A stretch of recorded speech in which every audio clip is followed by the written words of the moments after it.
मैंने सोचा नहीं था प्रयागराज में अभी भीड़ होगी और इतनी भीड़ में मैं डुबकी भी लगा पाऊंगा और हनुमान जी के लाइव दर्शन भी कर पाऊंगा। तो बताता हूँ कैसे।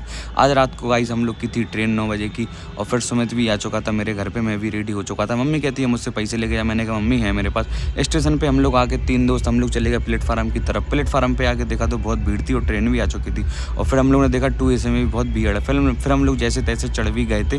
चढ़ के हमने भाई एक साइड खड़े हो गए। मैंने कहा भाई मैं तो खड़ा होकर चला जाऊँगा। प्रयागराज हम लोग लैंड हुए, एग्जिट जाने के लिए गाइस बहुत भीड़ थी तो हम लोग इधर से भी बाहर निकल चुके थे। और फिर इधर की भाई सड़कें देखी तो एक नंबर सड़कें थी। फिर हम लोगों ने सोचा कि चाय पी जाए।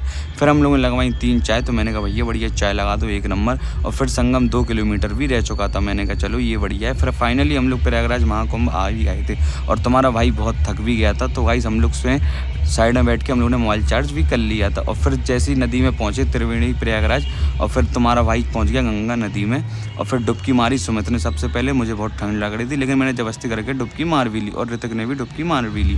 और फिर हम लोगों ने 3 कट्टियाँ ली 30 रुपए की। फिर हम लोग चले गए ऐसे भरने बढ़िया पानी में। पानी के बाद भरने के बाद हम लोगों ने बांध ली इसमें पन्नी, ये बगरेना।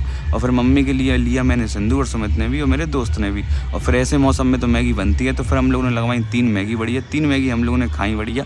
फिर हम लोग निकल गए किधर, हनुमान जी के दर्शन करने।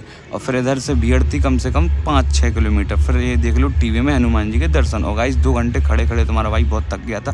फाइनली फिर हम लोग पहुँच के देख लो बाहर के दर्शन और फिर अंदर के भी दर्शन देख लो हनुमान जी के, क्या बढ़िया रहे। और फिर हम लोग दर्शन करके निकल आए किधर, घर जाने की तरफ। तो मैंने सोचा थोड़ा बैठा जाए। फिर हम लोग थोड़े बैठे और फिर मैंने कहा भाई चलो बैठने का टाइम नहीं है, घर पे जाना है। और फिर फाइनली स्टेशन आ गए थे और ट्रेन भी खड़ी हुई थी, किस्मत अच्छी है। और फिर रात हो गई थी जाते जाते। तो सुमित देख लो क्या पोज दे रहा है। और फिर सुबह ट्रेन ने छोड़ दिया। अगर ब्लॉग चलाओ तो लाइक कमेंट शेयर कर देना। Bye bye, see you.